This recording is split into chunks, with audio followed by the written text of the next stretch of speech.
রাষ্ট্রপতি পদে বিএনপি প্রার্থী মির্জা ফখরুল ইসলাম আলমগীর ও ১১ দলের প্রার্থী অলি আহমদের মনোনয়নপত্র নির্বাচন কমিশনে জমা দিয়েছেন দলের নেতারা। এ সময় বিএনপি নেতা গয়েশ্বরচন্দ্র রায় বলেন, নিয়ম রক্ষার জন্য নয়, সংবিধান মেনেই নির্বাচন হচ্ছে। জামাত নেতা হামিদুর রহমান বলেন, জুলাই সনদ বাস্তবায়ন হলে তাদের প্রার্থী জয়ী হতেন। ইসি সচিব জানালেন, প্রার্থিতা প্রত্যাহারের শেষ দিন ১৮ আগস্ট। বিস্তারিত আতিকা রহমানের রিপোর্টে। ২৩তম রাষ্ট্রপতি পদে নির্বাচনের জন্য মনোনয়ন জমা দেওয়ার শেষ দিনে মির্জা ফখরুল ইসলাম আলমগীরের মনোনয়নপত্র জমা দিল বিএনপি। স্থায়ী কমিটির সদস্য গয়েশ্বরচন্দ্র রায়ের নেতৃত্বে বিএনপির প্রতিনিধি দল নির্বাচন কমিশনে প্রধান নির্বাচন কমিশনারের কাছে মনোনয়ন জমা দেন। এ সময় সাংবাদিকদের বিএনপি নেতারা বলেন, সংবিধান ও আইন অনুযায়ী নির্বাচন হচ্ছে। রাষ্ট্রপতি পদে প্রার্থী দেয় বিরোধী দলকে সাধুবাদ জানান তারা। রাষ্ট্রপতি নির্বাচনকে প্রত্যাখ্যান না করে অংশগ্রহণ করছে, এটা গণতন্ত্রের সৌন্দর্য বাড়াচ্ছে। আমি তাদেরকে কনগ্রাচুলেট করি। সুতরাং এটা কোনো মতেই নিয়ম রক্ষার নির্বাচন না, এটা সংবিধান এবং আরপিইউ সমন্বয়ে যেটা হওয়া উচিত সেটাই হচ্ছে।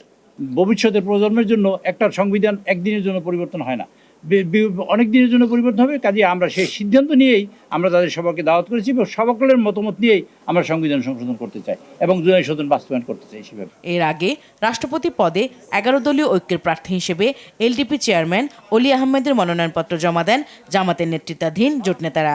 সচিবালয়ে দলীয় বৈঠক করায় বিএনপির সমালোচনা করেন তারা। বিএনপিতে আগেই নিজেদের মেজরিটি সুনিশ্চিত কলা কৌশল করে নিয়েছে, সেই কারণে তাদের সেফ সাইড আছে এখানে। তা আমরা এখানে জিতবো কি হারবো এটা নয়, আমরা প্রতিদ্বন্দ্বিতা ছাড়া কোনো নির্বাচন হোক এটা আমরা চাই না। এটাই গণতন্ত্রের সৌন্দর্য।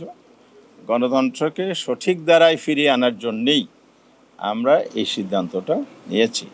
নির্বাচন কমিশন সচিব জানালেন, ১৬ আগস্ট মনোনয়নপত্র যাচাই বাছাই করে বৈধ প্রার্থী ঘোষণা করা হবে। প্রতিদ্বন্দ্বী প্রার্থী হচ্ছেন দুজনা, একজন হচ্ছেন ডক্টর অলি আহমদ বীর বিক্রম আর একজন হচ্ছেন মির্জা ফখরুল ইসলাম আলমগীর। ১৬ তারিখ সকাল 10টা থেকে এই মনোনয়নপত্রগুলো যথাযথ আছে কিনা যাচাই বাছাই করব। এই যাচাই বাছাই আমাদেরকে সহযোগিতা করার জন্য জাতীয় সংসদ সচিবালয় থেকে ওনাদের একজন কর্মকর্তা আসবেন। ১৬ তারিখ আবার আমি মনোনয়নপত্র যাচাইয়ের পথে বৈধতার বিষয়টা তখন জানিয়ে দেব। রাষ্ট্রপতি নির্বাচনের ভোট গ্রহণ সংসদ অধিবেশন কক্ষে ২০ আগস্ট দুপুর ২টা থেকে ৫টা পর্যন্ত। একাধিক প্রার্থী থাকায় ৩৫ বছর পর রাষ্ট্রপতি নির্বাচনে ভোট হতে যাচ্ছে। আতিকা রহমান, RTV, ঢাকা।